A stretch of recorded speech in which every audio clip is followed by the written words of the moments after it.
Welcome, everybody, to another edition of the Huddle Up Podcast. My name is Metal Mike, and tonight I am riding solo. Yes, John is feeling a little under the weather tonight, so he will be back next Tuesday for the Tuesday episode.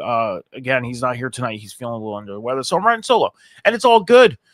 You know, we're here to talk some football. We're here to have some fun, and yeah, I mean, football is crazy right now. It is. It's been a crazy season. Has it not? It's been a crazy, crazy season. And it seems like even now during the offseason, football is worth talking about. But this season, when you look at everything that's happening, how can you go a day without talking football, right? Am I right? If I'm wrong, tell me. I mean, I know there's some people that do go days without talking football. It happens. But this is a season to where every day there's football talk. If you are a hardcore football fan, you're talking football every day, especially with everything that's happening this season. John over the weekend had texted me statistics for the players who are currently in the running for league MVP. Drake May, Jonathan Taylor, Christian McCaffrey, Jackson Smith, and Jigba. Those are 4 players that are on the ballot right now for league MVP. Right? And you got to sit here and think, who truly deserves it? You know, last year, Saquon Barkley had a monster of a season. Josh Allen comes out, wins MVP. Huge uproar because finally we were going to get another position other than the quarterback position winning MVP, and it didn't happen. And I'm not just saying that because of that. You know, a lot of people that are not Eagles fans have admitted to this. That Saquon Barkley would have deserved to have that MVP. There is no question this year. And me and John are going to talk about this next Tuesday. We planned on talking about the MVP race tonight, but again, John's feeling a little under the weather, so he's taking the night off, and he'll be back next week. So we're moving the segment that we were supposed to do tonight to next week, talking about the MVP race. So we're going to go really in depth next week on Tuesday's show about the MVP race. But for now, we're going to do a little bit of a prelude to talking about it to lead us into next week. So the question is who do you guys think should win MVP? Because I think it's a pretty foregone conclusion, whatever you want to say. It's Jonathan Taylor, right? Am I wrong on that? You can't discredit Drake May for what he's doing this year, having an amazing season. Jackson Smith-Njigba. Daniel Jones in Indianapolis having a great season. But Jonathan Taylor, man. I mean, I'll say this. He may surpass, and I believe he's on course to surpass what Saquon did last year. I'm going to look up Jonathan Taylor's statistics as of right now, because I believe he is on course to surpassing what Saquon Barkley did last year. Probably not. Okay, you look at the regular season right now, 189 carries, 1,139 yards, 15 touchdowns. So yards-wise, maybe not. But the way he's playing right now is just unbelievable. It's unbelievable. I mean, because at this point of the season last year, Saquon was well above 1,500 yards. So Jonathan Taylor has another big game. You know, I believe because the Colts are coming off the bye week this week. So they have a big game this week. He has another big game this week. I mean, he could set himself on course for surpassing Saquon. It's not out of the realm of possibilities because it's only week 12. 12, 13, 14, 15, 16, 17. He's got 6 games to rush for another 1,000 yards. So you take 1,000 and divide that by 6. He's got to run for 166 yards, 166.6 yards every game, averagely every game moving forward. But if he has games like he had last week, rushing for 244 yards, you know, I'm just saying the average is 166 yards a game to meet what Saquon did last year yards-wise. But Jonathan Taylor, the road that he's had since getting drafted, since coming in the NFL, it's been rough, dealing with the injuries, the contract disputes out in Indianapolis. And then to come out this year, and you think Daniel Jones is coming in as quarterback, you're benching Richardson. What is Indianapolis doing? And then the season starts. And Indy, I mean, they've been beaten twice. But other than that, kind of unbeatable at the moment. And Cam, who's from Indiana, ask him all the time, what is it like out there right now? Because it's got to be exciting. There's got to be excitement in the air right now out there to the fact that the Colts are playing as good as they are? And he says it, yeah. We're going to look at the Colts' schedule moving forward. They got the Chiefs this week. 1 o'clock set of games. Then they got the Texans, the Jaguars, the Seahawks, the 49ers, the Jaguars again, and they close out the season against the Texans. So they've played the Jaguars already. I believe. I got to find the game. I got to find it. No, they played the Titans already. They played the Titans twice. They play the Jaguars twice coming up, December 7th and December 28th. They play the Texans twice, November 30th and January 4th. So they've already played the Titans twice. Yes. September 21st and October 26th is when the Colts played the Titans, and they're 2-0 in their division. So there's no statistic of what Jonathan Taylor did against the Jaguars or the Texans yet because he hasn't played against them. I was going to do a statistical comparison of what he may run for if he's played these teams already, but he hasn't. But it's not like this is the easiest schedule moving forward. I mean, the Chiefs, who right now are fighting for their playoff lives. Remember what I said at the beginning of the season, everybody. Remember what I said. I don't feel like the Chiefs are making the playoffs this year. Said it. During the offseason. Said it. My prediction of them was 9-8, just missing the playoffs. And they're in what, 9th place right now? Not to toot my own horn. I feel like the only way the Chiefs can make the playoffs at this moment is go out, hope for Denver to completely crush themselves, and Kansas City go on a run and win the division. That's the only way I see Kansas City making the playoffs. That's it. Other than that, they don't have the head-to-head against Jacksonville, who, if we look at Jacksonville and we look at their schedule at the moment, okay, the Jaguars got the Cardinals coming up at 4 o'clock on Sunday. Win. Could be a win. They got the Titans. Win. So that's 2 wins. The Colts, that's probably a loss. So 2-1. Jets, 3-1. They got the Broncos, 3-2. The Colts, 3-3. Titans, 4-3. So if Jacksonville goes 4-3, that's a 10-7 record. 10-7.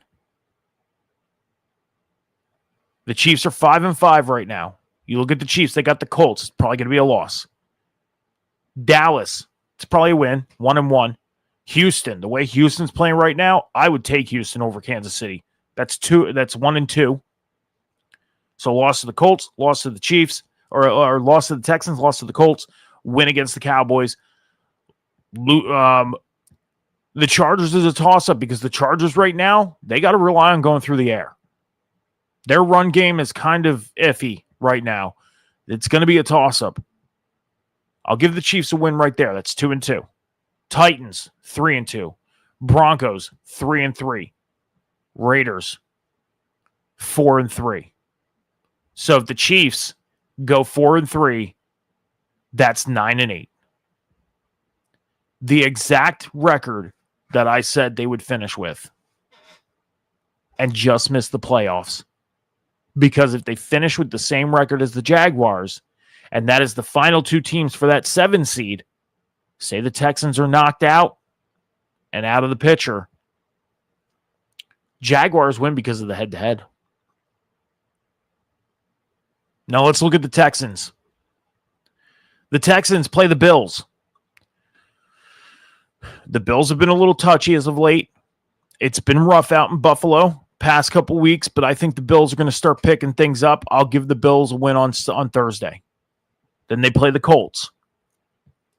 If it's Davis Mills against the Colts, it's a loss, but C.J. Stroud is coming back this week. It was announced C.J. Stroud is making his return. Now, against the Colts in 2 weeks, you don't know because anything can happen, okay? So let's just say C.J. Stroud is playing, even if it's against the Colts. I'm going to say the Colts win. if it ends up being, if something were to happen where CJ would end up back on IL and it's Davis Mills, the Colts are definitely winning this game. So let's say they lose to the Bills, lose to the Colts. That's 0-2. Then they get the Chiefs. And I said the Texans would probably beat the Chiefs, right? Okay. So that's 1-2. They got the Cardinals 2-2, Raiders 3-2, Chargers.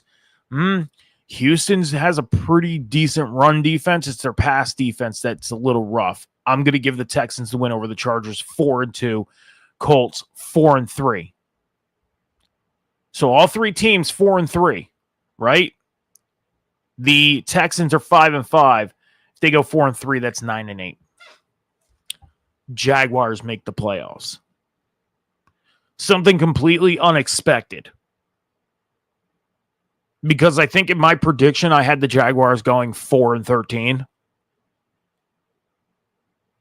or 5-12, one of the two.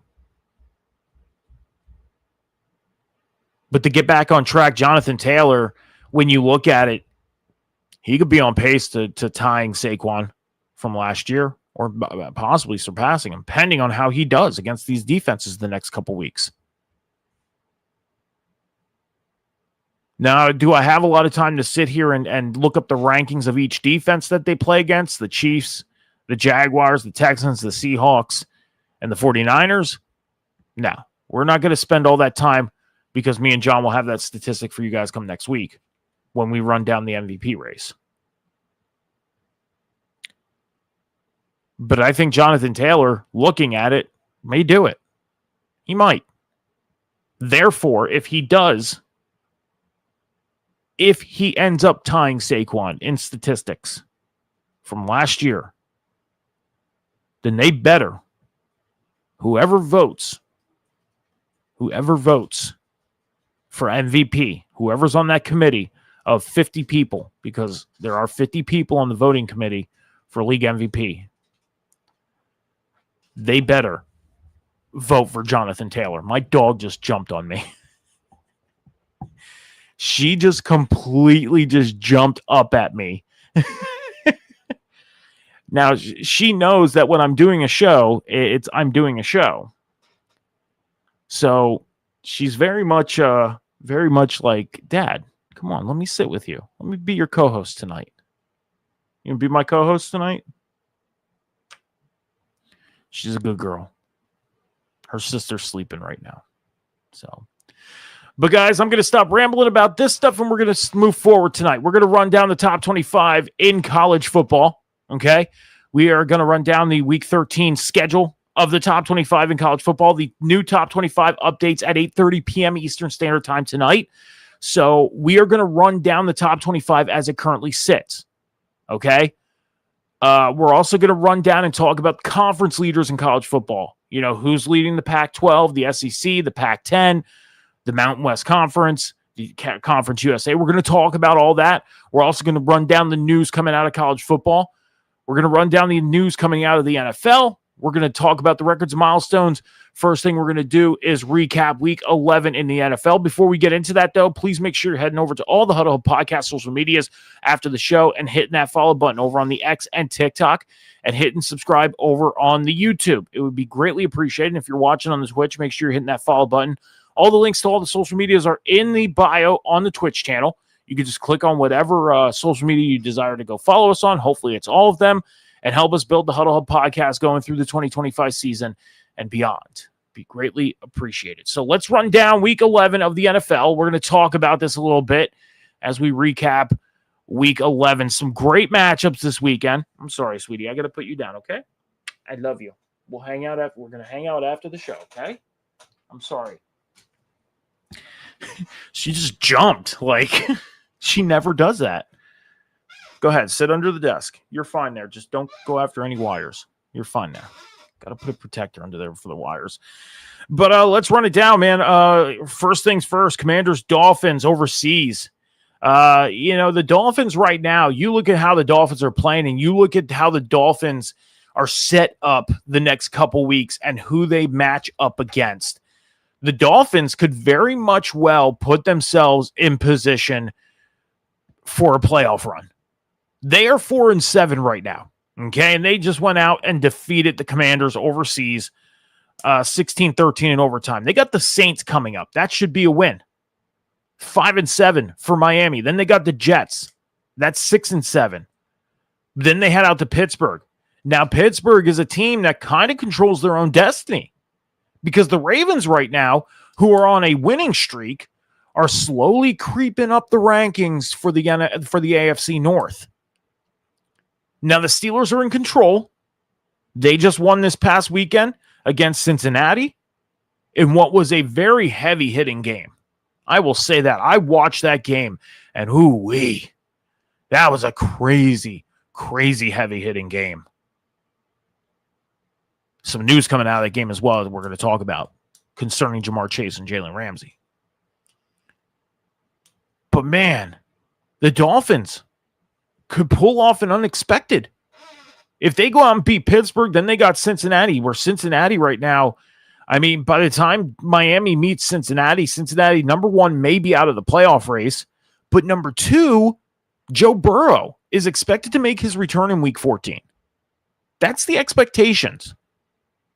But is it really worth Joe Burrow coming back to close out a season that is pretty much lost? Is it worth it? And taking the chance of possibly re-injuring himself. And then Miami got Tampa Bay, and they close out with New England.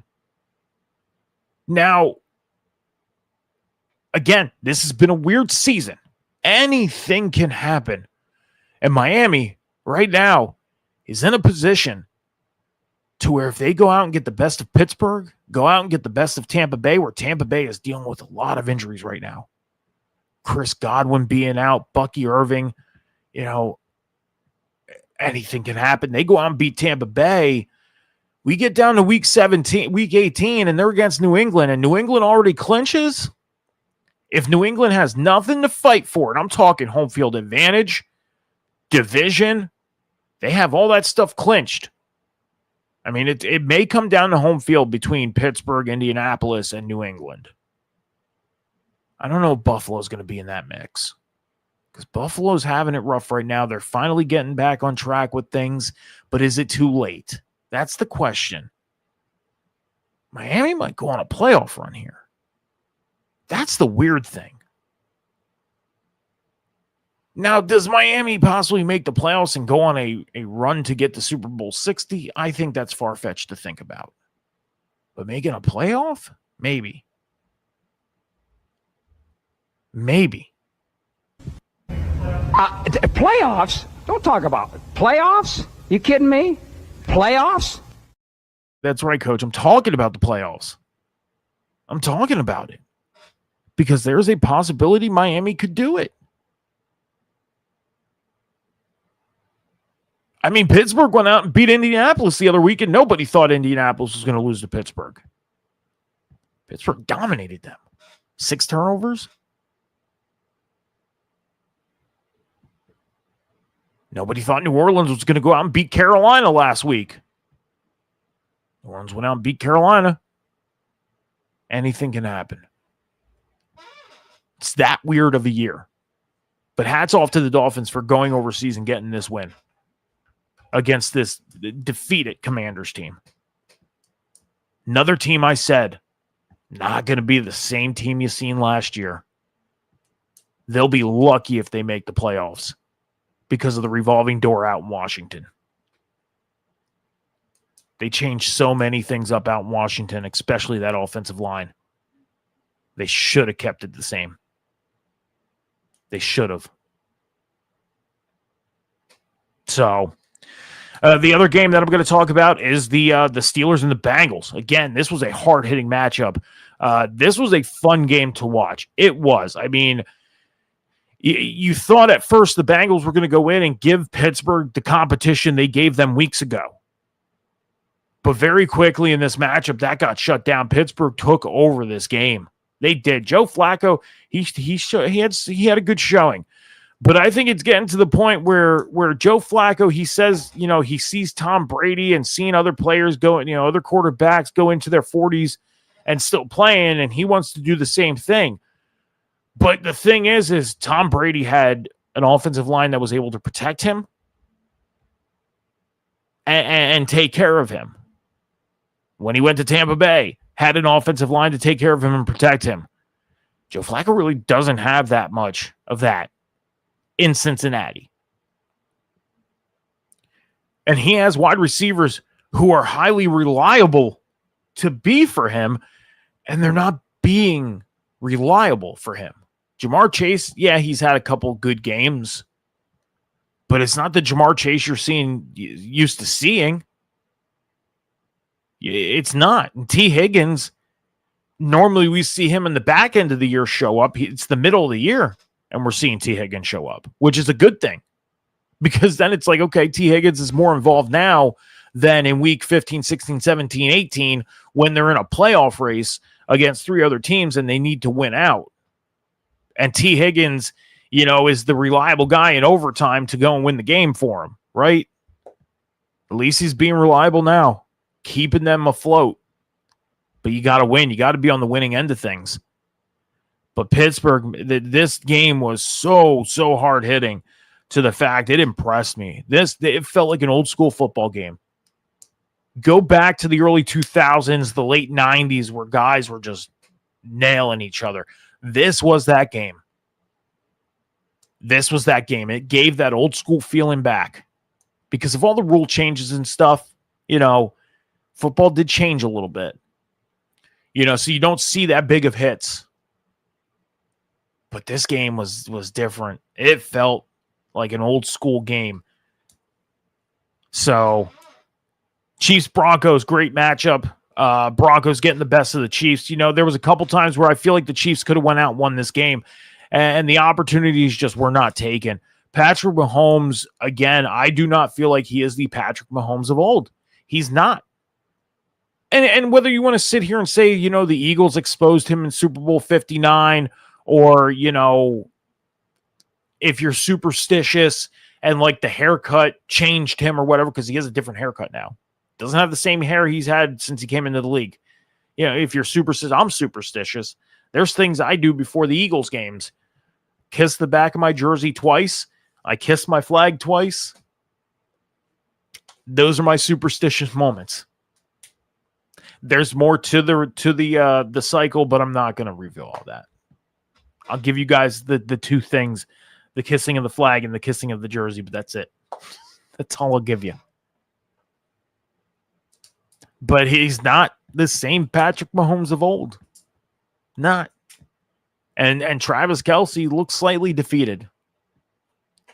And he's already admitted that he said it. And tell me if I'm wrong, but he has mentioned it a few times that it wouldn't be too upsetting if they didn't make the playoffs, because for the past couple of years, that's all it's been.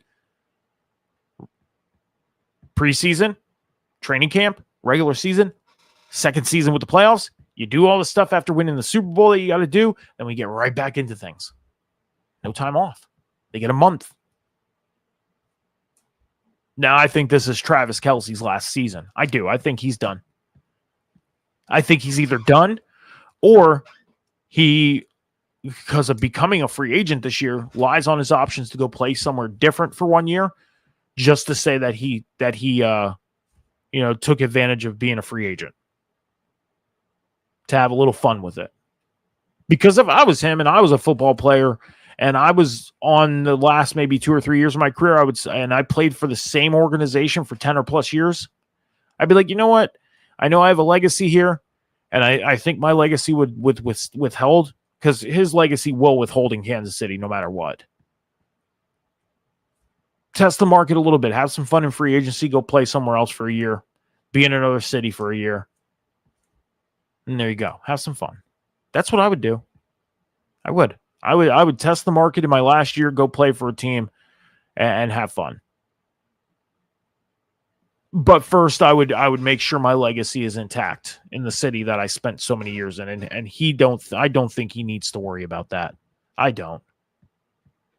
So, last game that on the docket that really caught my eye and impressed me, the Cowboys last night against the Raiders. I mean, they were in the driver's seat the whole night last night. The Raiders, I don't even want to sit and say that they missed opportunities, because even with opportunities in front of them, they just walked right by it. It was just like saying, you know what, Dallas, here you go. Take it. And this was the first game this year that I got to see Ashton Genty live play on TV. And I was a little underwhelmed on it. Was not impressed. And it was sad to see, because I was very hype about this kid going to Las Vegas. Now it's year one. It's his rookie year. It's not like things are going to instantly happen. And I hope that the next couple years are good for him in Las Vegas. But it's just upsetting to see. It was very upsetting. So that's week 11 recap. The pick challenge recap between me and John. Me and John had 3 differentials this week. The Panthers and the Falcons. I had the Panthers. John had the Falcons. I ended up winning that game. The Bills and Bucks. I had the Bills. John had the Bucks. I won that game as well. And the Broncos Chiefs. I had the Broncos. John had the Chiefs. I won that game as well. I gained 3 games up on a John. John was leading me by 5 games going into week 11. Now he's up by 2. My record is 106-60. His is 108-58 in college football. I'm 9-3. John is 11-1. I took, and this is the crazy part, is I took, and I have it here. Last week I took Texas A&M, and they made the biggest comeback in school history over this weekend. Down by 30, almost 30, pretty much 30 points at halftime, and end up making a comeback and win the game. So I salvaged from being down 3 games thanks to Texas A&M. So I'm only down 2 in the college football pick, and we have 2 weeks left to pick. So week 13, week 14.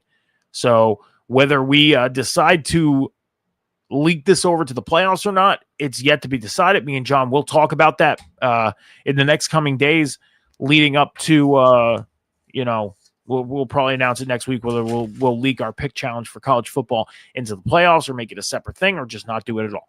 So we'll decide. We'll make that decision. But that's the update for the pick challenge for college football, or for the pick challenge for NFL and college football. Records and milestones that were broken this week. So let's get into this. First one, Brock Bowers, tight end of the Raiders. He broke the record for most catches by a tight end in their first 2 years, in their first 2 seasons. He surpassed Sam Laporta, who had 146 catches. Brock Bowers has 147 catches. So now Brock Bowers is the first, is in first.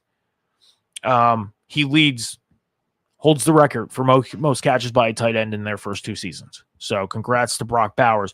Josh Allen, he is the second player in NFL history with at least 2 career games that include 3 passing and 3 rushing touchdowns. So Josh Allen is in the record books after that fantastic game that he had this week. Bryce Young, quarterback of the Panthers, he set a new franchise record for the Panthers in passing yards in 1 game. Cam Newton held the recent record of 432 passing yards. Bryce Young had 448 passing yards against the Falcons this weekend. So congrats to Bryce Young for doing that again. Bryce Young just making that progression. He's starting to kind of move up a little bit. He's starting to progress, and it's really cool to see because he's involving, and this was the thing, is involved Xavier Legette a little more this week, which was really exciting. I guarantee come fantasy, people are going to go out and pick up Xavier Legette. I've had him on my fantasy team a couple times this year, and every time I release him, he has a good week. I go pick him up and keep him on the roster. He has a bad week. So the decision on whether I want to go pick up Xavier Legette and have him on my roster again, that's kind of roaming around in my head because I do need a little help at wide receiver right now, but we'll see. Myles Garrett, defensive end of the Browns. He had 2 sacks against the Ravens this past weekend. Now that puts him on pace to break the single season record for sacks. He currently has 15 sacks this season. The record is 22.5. Okay. So he is 7.5 sacks away from tying the record and 8 sacks away from breaking it. So you think we have 6 weeks left, 7 weeks left, weeks 12, 13, 14, 15, 16, 17, 18, 7 weeks left. a sack a game. That's it. 1 sack per game. Well, 1.5. Let's give it 1.5 to play it safe. And Myles Garrett can become the new single-season sack record holder. And I hope he gets it. I hope he does. That would be a very successful year in Myles Garrett's eyes. Not just for the Browns, just for Myles Garrett, basically, for his career. Goes out, gets the great big contract for the Browns to keep him, stays there. He's committed. He wants to help this team grow. And in that, he's going out and breaking records. Why not? Last one, Amon-Ra St. Brown, wide receiver of the Lions. He is projected to pass CeeDee Lamb for second most receptions by a player in their first 5 seasons. CeeDee Lamb currently has 496 catches in his first 5 years in the league. Amon-Ra St. Brown is at 493. So he's 3 catches away from tying, 4 catches away from breaking. So Amon-Ra St. Brown in the next couple weeks, 3 catches, and he'll tie 4. He breaks it. So it should be a pretty easy record for Amon-Ra St. Brown to break out in Detroit. So we'll have to see. But that's it for the records and the milestones. Let's get into the news of the NFL coming out of the NFL. We're going to start things off with Lane Johnson, offensive lineman of the Philadelphia Eagles. He has a Lisfranc injury. He's going to be out 4 to 6 weeks. So that's a pretty big hit to the Eagles' offensive line. Lane Johnson, he got injured in last week's game.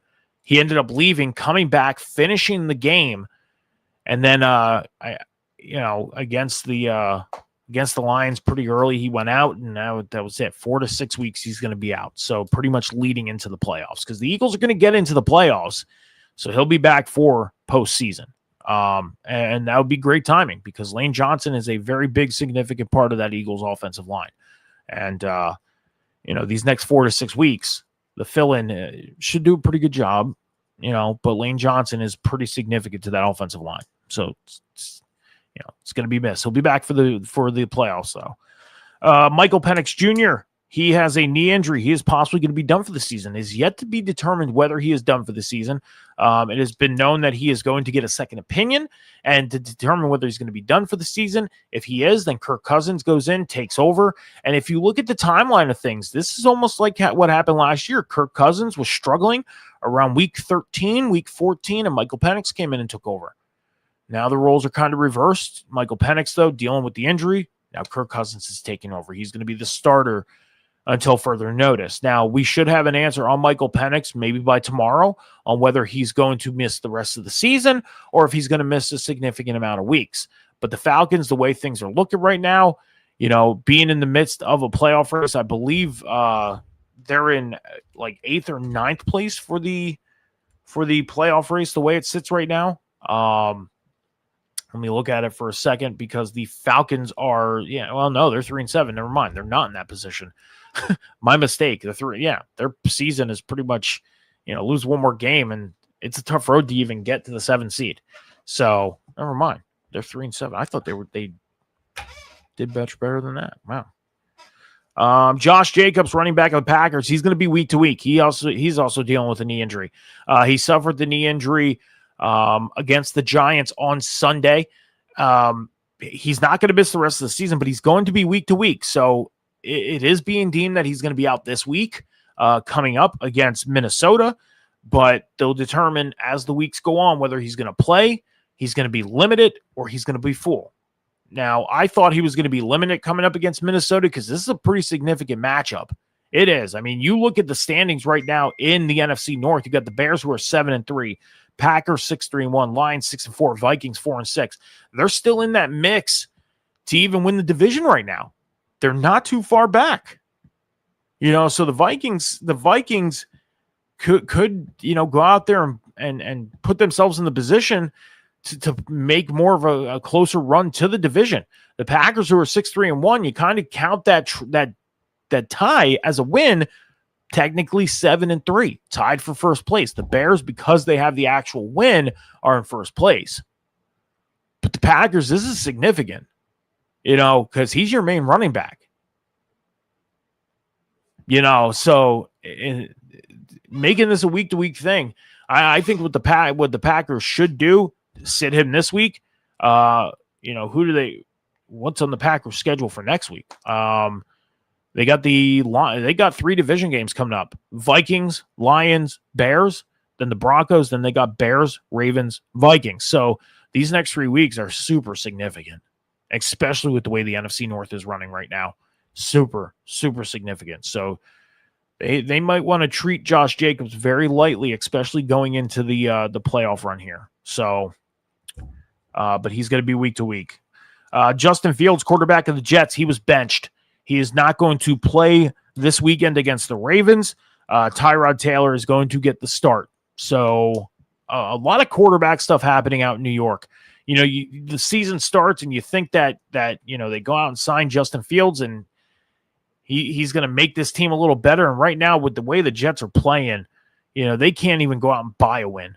I mean, they're 2-8. They've won games, but it don't matter. They're pretty much, 1 foot out the door when it comes to the playoff race. And I think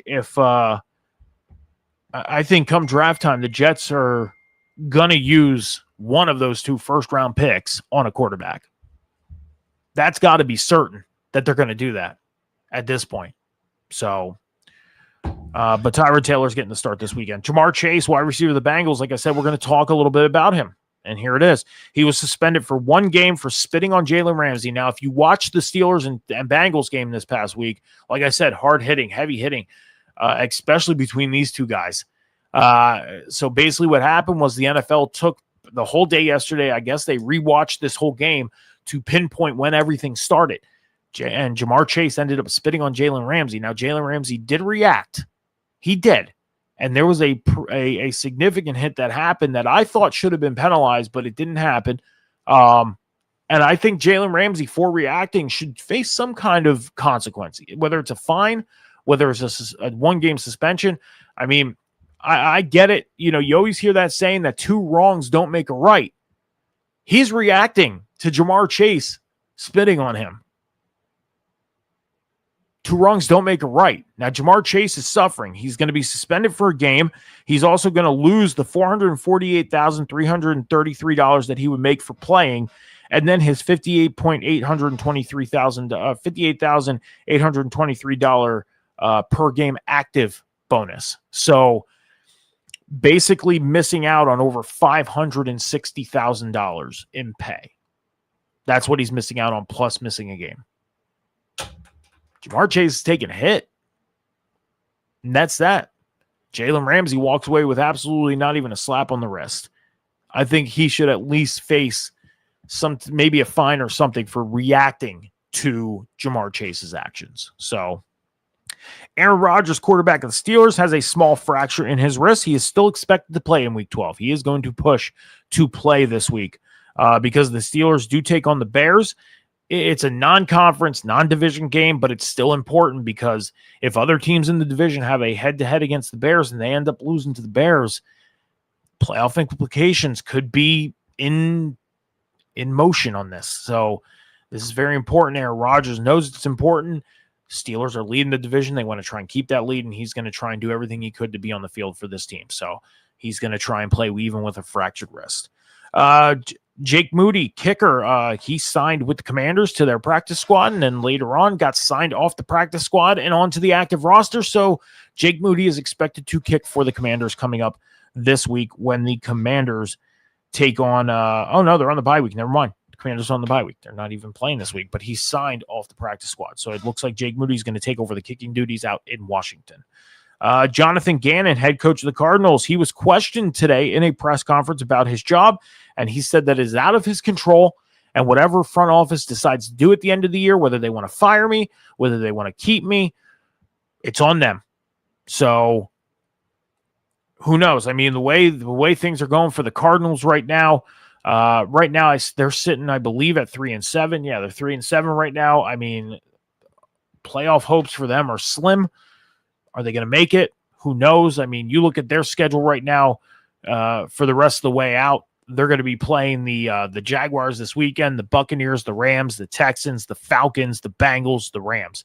So loss. maybe a win against the Falcons, maybe a win against the Bengals, and a loss to the Rams. That's a 2-5 schedule. That's 5-12 to end the year for the Cardinals. So, I think Jonathan Gannon. I think Jonathan Gannon doesn't get fired in Arizona. I think he's going to have one more year to try and straighten these things out. But at the same time, it is a year where they got to decide what they want to do with Kyler Murray. So there is a possibility Jonathan Gannon can also be out the door. Change your quarterback, change your head coach. Bring 2 new guys in that can start fresh in this organization. Who knows? Like I said, C.J. Stroud, quarterback of the Texans, he is expected to play on Thursday night against the Bills. He's coming off a concussion protocol. So C.J. Stroud coming back pretty much at the right time for the Texans because the Texans are staying afloat. 5-5 right now in the playoff race for that 7th seed with the Jaguars and the Chiefs. So this is big. This is huge for C.J. Stroud to make his return. It is. Last bit of news in the NFL. The New York Giants this week are facing elimination from the playoffs. If the New York Giants lose and the Cowboys win, the Giants are eliminated. If the Giants lose and the Vikings win, Giants are eliminated. And last but not least, if the Giants lose and the Seahawks win or tie, the Giants are eliminated. The Giants are facing playoff elimination this week. So if they lose and the Cowboys or the Vikings or the Seahawks win, Giants are out. So Giants are facing playoff elimination this week.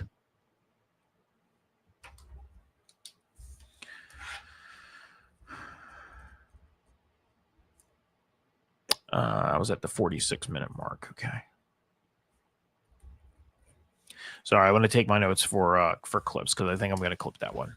So, but that's it. That's it for the news from the NFL. We are going to take about a 45-second break here on the Huddle Up Podcast. We'll be right back after this.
All right, so make sure you're heading over to all the Huddle Hub Podcast social medias after the show and hit that follow button over on the X and the TikTok, and over on YouTube, hitting that subscribe button. You don't have to pay anything. You just hit subscribe, you're following, and then the next time you come into the live, you wait 5 minutes and you can join the chat. Please make sure you're hitting that follow button on all social medias. All the links are in the Twitch bio. It can take you to the social media that you desire to follow us on. Hopefully that's all of them, and help us build the Huddle Hub Podcast going through the 2025 season and beyond. All right, guys, so let's get into the news coming out of college football. We got a couple things here to talk about. Number one, James Franklin, the former head coach of the Penn State Nittany Lions, is signing a deal with Virginia Tech. So James Franklin, who got fired about 4 or 5 weeks ago from Penn State, is no longer out of a job. He is going to sign his deal to become the new head coach out at Virginia Tech. Now, me and John talked about this briefly yesterday when the announcement was made, and John said that he's intrigued to see what James Franklin does out in Virginia Tech, see if he could turn that team around.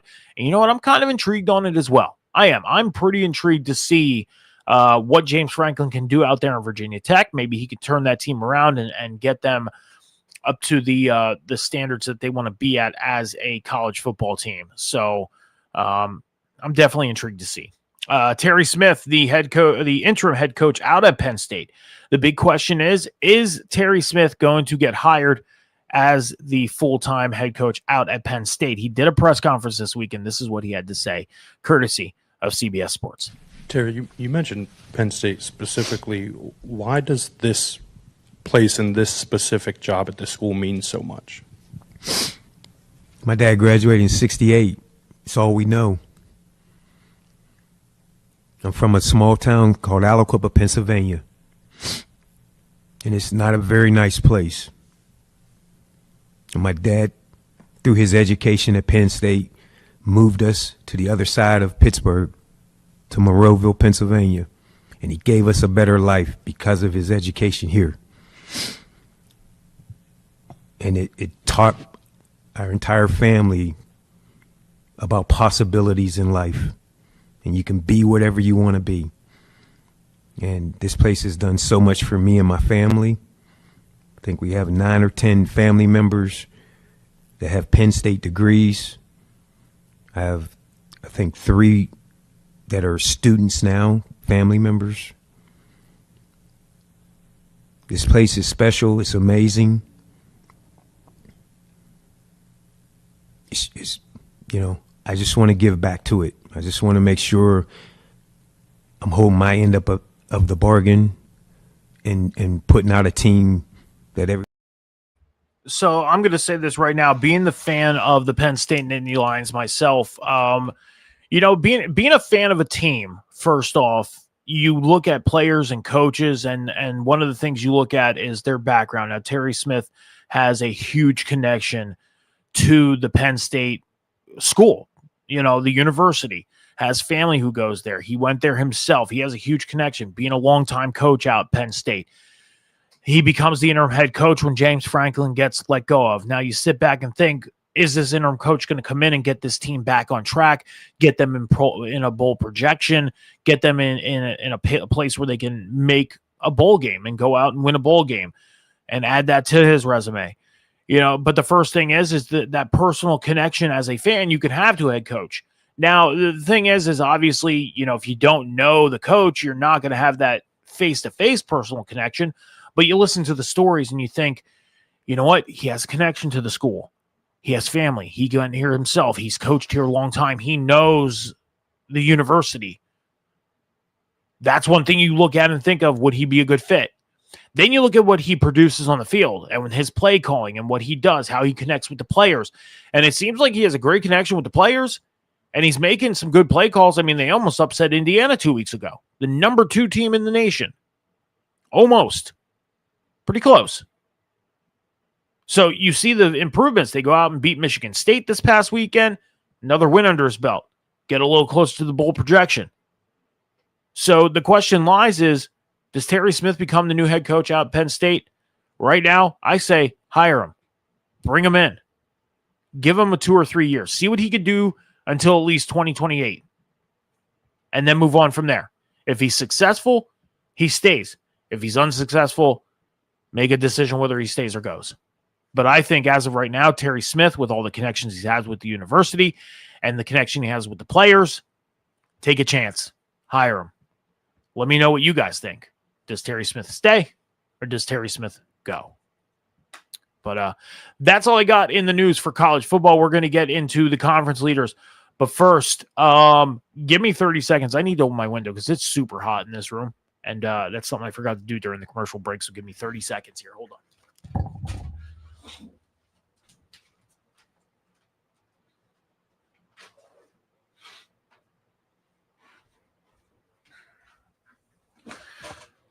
All right.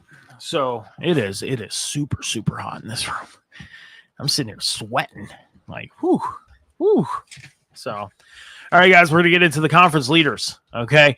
Now you're going to see some teams on here that you're probably like, Mike, why are you mentioning this team? Oh, why? What's the point? Well, because they're leading their conference. It kind of matters, So one thing I failed to do,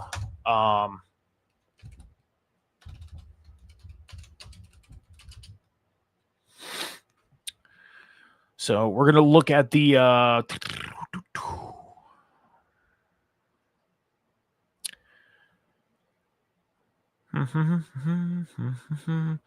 okay, so they don't actually have it up right now. Yeah, they do. Okay. So San Diego State. Okay. I want to get the bowl projections for some of these teams who are in bowl projection right now, which it'll take me 2 seconds to do this. It will not take me long to do this because Jackson State is actually in the same bowl game as them. So, no.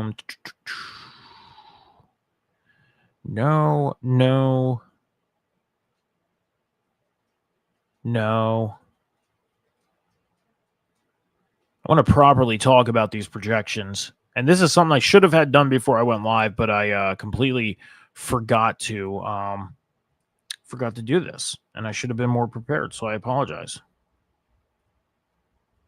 But we are going to talk about this because these teams deserve to be talked about, especially if they're in a bowl projection.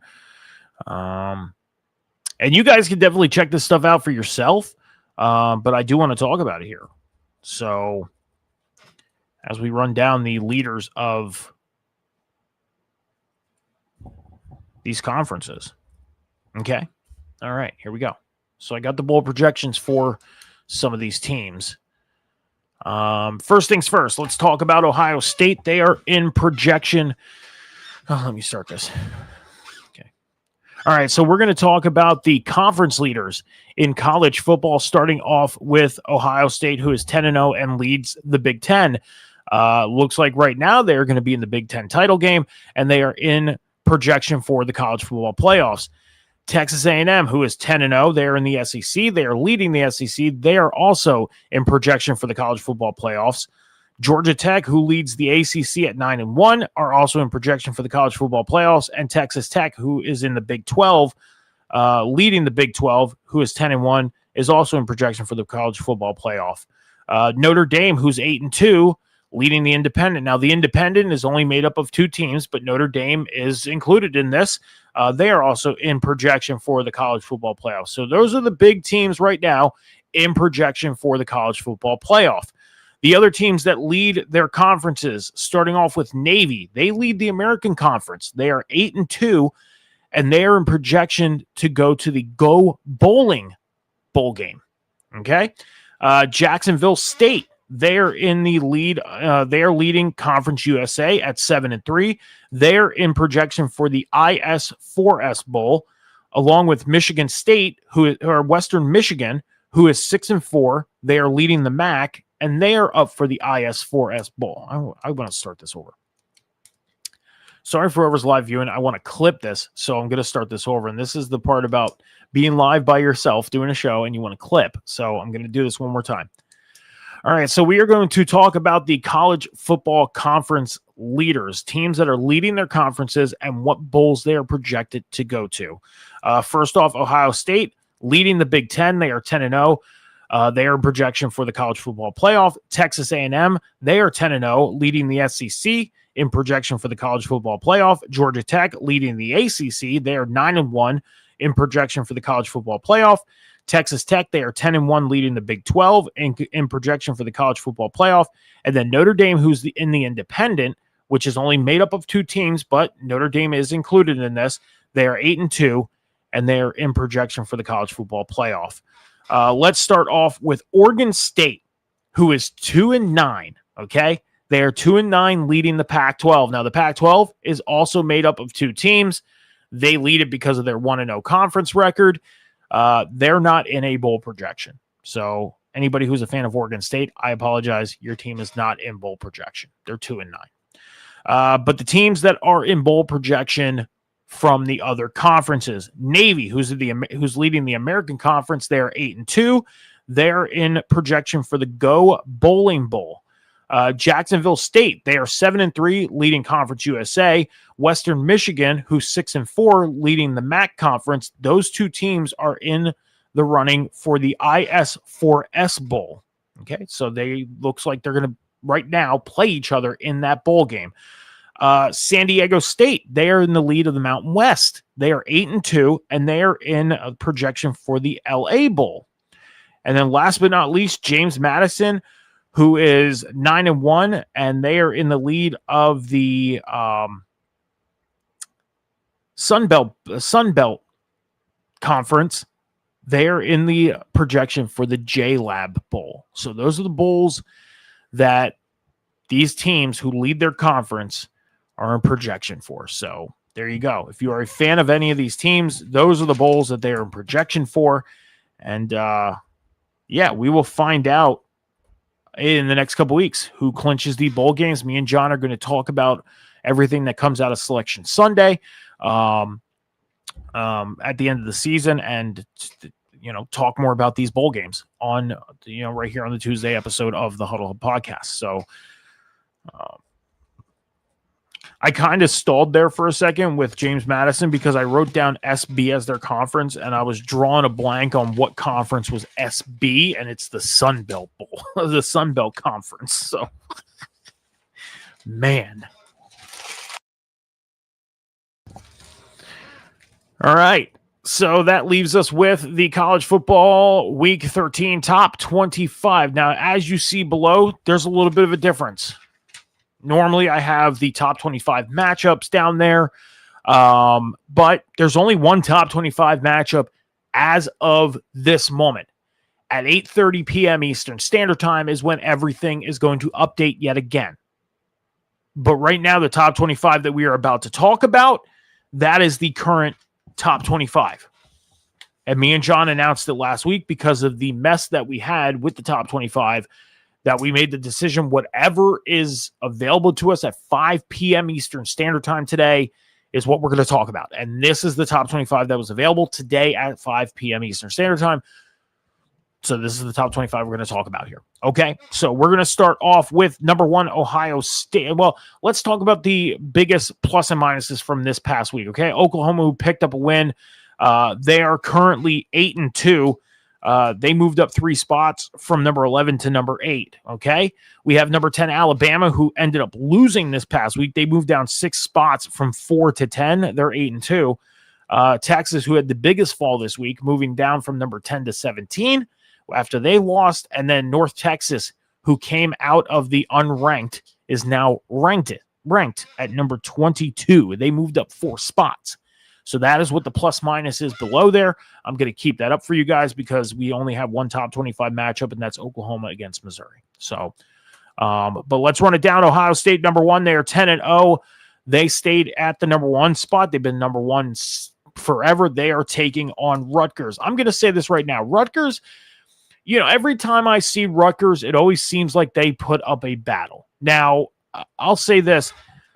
I know that Rutgers isn't, I want to look at something really quick. To make sure I'm giving you guys the right information. Because Rutgers right now, they're not sitting too well right now. They're 2-5. They're 5. Well, they're 5-5 overall. So, okay, now I can say what I want to say. Number 1, Ohio State. They are taking on Rutgers. Ohio State, or number 1, Ohio State. They are 10-0, staying in the number 1 spot since the beginning of the year. They are taking on Rutgers. I'm going to say this right now. Every time I see Rutgers on my TV or in anything online as far as highlights or anything, they always seem like they're in a ball game. Now, Ohio State, they've been running the table this year. They go out, win every game. Some games they have that are pretty close. I'll say this right now. I think Rutgers, they're going to fight in this game. They're going to try and keep this thing close. They're 5-5 right now overall, so they're at 500. They're in eligibility for a bowl game.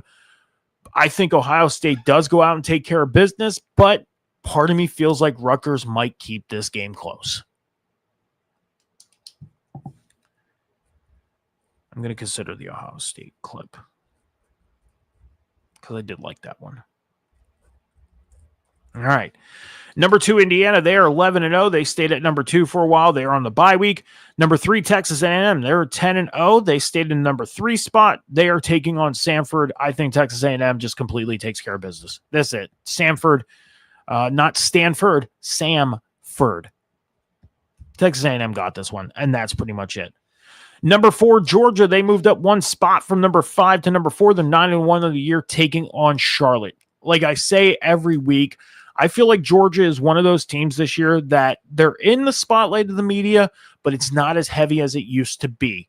This week, they should take care of business against Charlotte. They should pick up another win. My gosh. Number 4, Georgia. They moved up one spot from number 5 to number 4. They're 9-1 on the year. They're going to be taking on Charlotte. Like I've been saying, Georgia, they've been in the media spotlight, but it's not as heavy as it usually is. Now, Georgia, I think after moving up this one spot from 5 to 4, they have a small opportunity to move up to the number 3 spot, pending on what the committee decides to do. Because Indiana being on the bye week, Georgia goes out and wins. Texas A&M goes out and wins. Those two teams move up. Indiana can end up moving down. It's a possibility. Could Georgia move up to number 3? Maybe. Could they move up to number 2? I think it all depends if Texas A&M wins or not, and Texas A&M seems like they'll take care of business. So Georgia should go out and take care of business against Charlotte and move up, possibly move up to number 3, all pending on how the voting goes for the movement of the rankings. Number 5, Ole Miss. They moved up one spot from 6 to 5. They're 10-1 on the year on the bye week. Number 6, Oregon. They are tied for the 6th ranking with Texas Tech. Oregon is they moved up one spot from 7 to 6. They're 9-1 on the year. They're going to be taking on number 16 USC. USC, they are 8-2 on the year. They moved up one spot from 17 to 16. Like I've been saying the past couple weeks, Oregon is a very young offensive team, but they go out and take care of the business they need to take care of. USC, they're 8-2. You see them moving up and down the board as of late in the rankings. Oregon's kind of in the same spot. They moved up from 7 to 6, but they're tied with Texas Tech. I think Oregon going out and beating USC takes over that lone spot of number 6 and putting Texas Tech at number 7. I'm going with Oregon against USC. We're going to go with the Oregon matchup. I like that one. Oregon at 106. Okay. Like I said, Texas Tech, they moved up 2 spots from number 9 to 7. They're 10-1 on the year. They're on the bye week. Number 8, Oklahoma. They are 8-2 on the year. They moved up 3 spots from 11 to 8. They take on number 23, Missouri. Missouri moved up 3 spots from unranked to 23. They are 7-3 on the year. Oklahoma, I think, is going to go out and win this ball game. Missouri, they've been in and out of the top 25 all year. Oklahoma's been pretty consistent of staying above the number 15 ranking ever since the past, in the last 3 weeks. Oklahoma's trying to stay afloat into the college football playoffs. It looks like right now they have that 1 foot in. Beating Missouri is going to guarantee them keeping that 1 foot in. So I think Oklahoma goes out and takes care of business against Missouri. I like the Oklahoma one. I do, kind of. I'll think about it in editing. I will. Again, this is the rough thing about running alone is because I'm taking notes as I'm going here for clipping for social medias. So I apologize for the pausing. Number 9, Notre Dame. They are 8-2. They stuck around in the 9 spot. They are going to be taking on Syracuse. Notre Dame, they're in the independent conference. They don't have any competition.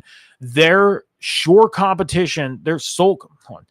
Number 9, Notre Dame. They stuck around in the 9 spot. They are 8-2 on the year. They are taking on Syracuse. Now, Notre Dame, who's in the independent, they don't have any interconference competition.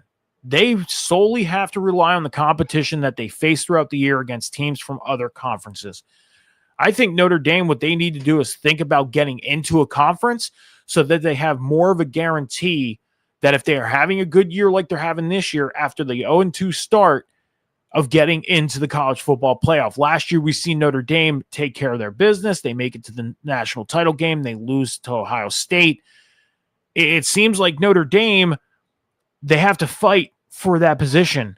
Now, if they get into a conference to where they can have more of a guarantee, I think it would be more beneficial for them.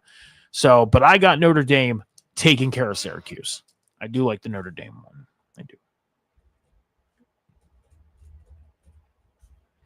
Guys, after the show, I'm probably going to be recording my week 12 picks for the NFL. That video will be posted on Thursday morning. I'm not going to post it tomorrow. Number 10, Alabama. They moved down 6 spots from number 4 to number 10. They're 8-2 on the year, suffering the loss last week. They take on Eastern Illinois this week. I think Alabama just simply goes out, gets back on track, takes care of business. Oh my gosh. Number 10, Alabama. They are 8-2 on the year. They moved down 6 spots from number 4 to number 10. They picked up the loss last week, but I think they pick it. Number 10, Alabama. They're 8-2 on the year. They moved down 6 spots from number 4 to number 10 after suffering a loss last week. I think Alabama gets back on track this week. They face Eastern Illinois. Should be an easy win for Alabama. Get back on track, get back to their winning ways, and possibly get back in to the top 10.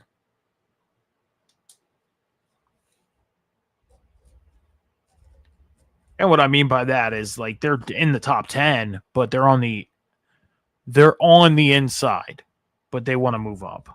So I'll see about that one.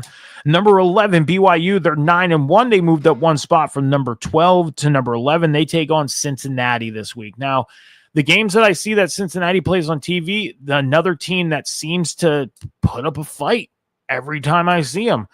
BYU, on the other hand, they just keep moving up the rankings as well. You know, one week you see them in the 20s. The next week you see them in the top 15. And now they're creeping from the outside looking in of the top 10. I think BYU takes care of business this week, beats Cincinnati, and takes the opportunity to possibly move inside that top 10. I don't like that one. Number 12, Vanderbilt. They are 8-2 on the year. They moved up 1 spot from 13 to 12. They take on Kentucky. Vanderbilt is a team that we've talked about so much this year here on the Huddle Hub podcast. They pretty much became the team under our spotlight. Why? Because of the progression this team has made. You start the season, they're in the 20s, and they just kept climbing to the point where they were inside the top 10. They end up failing one game, losing a game. They fall down, but now they're picking themselves up and trying to get themselves back into position to possibly sneak in to the playoffs. I think Vanderbilt goes out, takes care of Kentucky, and continues their winning ways. All right. I like the Vanderbilt one. And we've been talking about Vanderbilt very much this year. Vanderbilt has been a team that we've been very focused on. So what's up, Tommy? How's it going, bud? Thank you for joining me tonight. Thank you. Riding solo tonight. We're running down the top 25 of the college football top 25. That's what we're doing, and I'm going to close things out here. That's it. Had a great hour show today. I mean, about an hour and 12 minutes in, but a lot of good content to cut from tonight. So great seeing you here. Thank you for joining me. I appreciate it.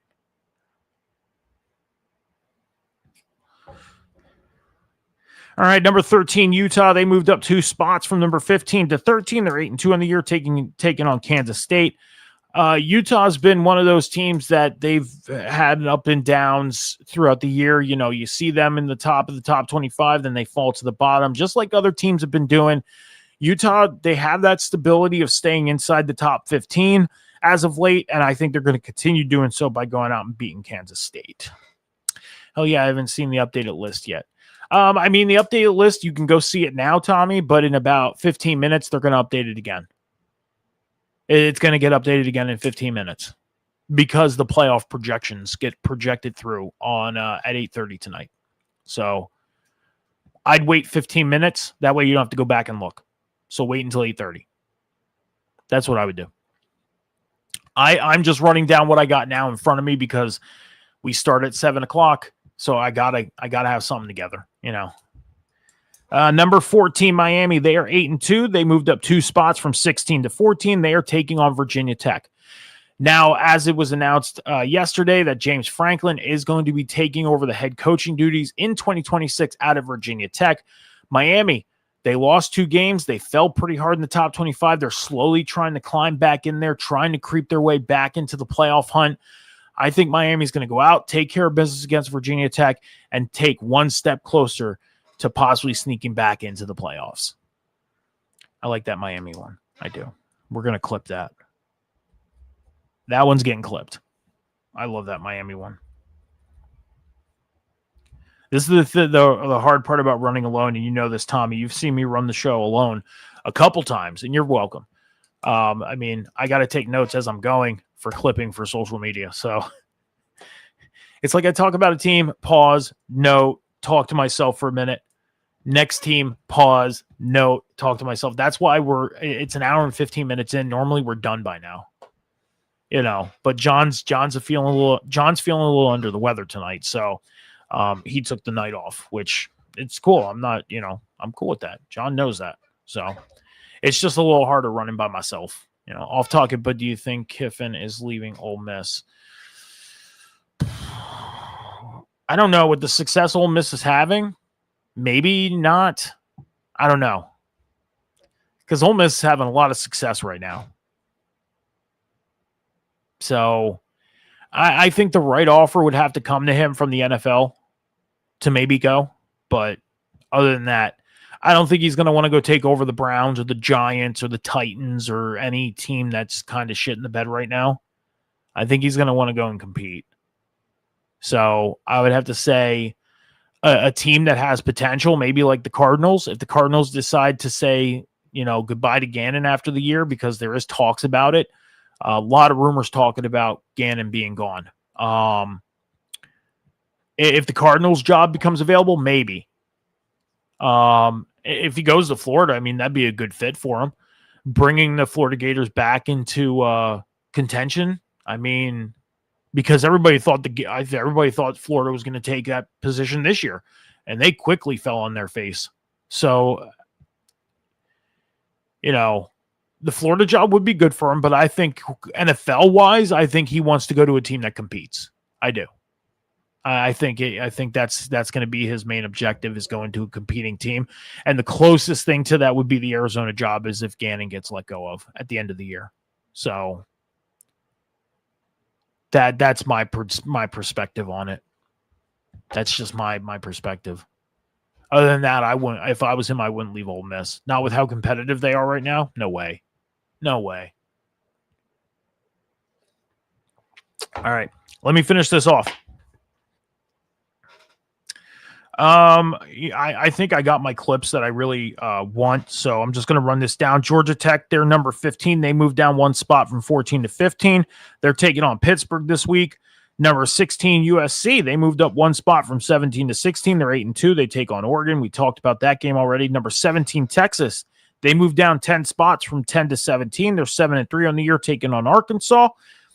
Number 18, Michigan, they stayed at 18. They're 8-2 on the year, taking on Maryland. Number 19, Virginia, they moved up one spot from 20 to 19. They're 9-2 on the year. They're on the bye week. Let's talk about this one. Number 20, Tennessee, they are 7-3 on the year. They moved up one spot from 21 to 20. They take on Florida this week. Florida, they're a team that everybody thought was going to do something this year, but very quickly fell on their face. Now, they have a couple wins this year. Tennessee, they've been up and down. This should be a really good ball game, but I think Tennessee, at the end of the day, is going to pick up the win. Okay, I'm clipping that one. That one I am doing.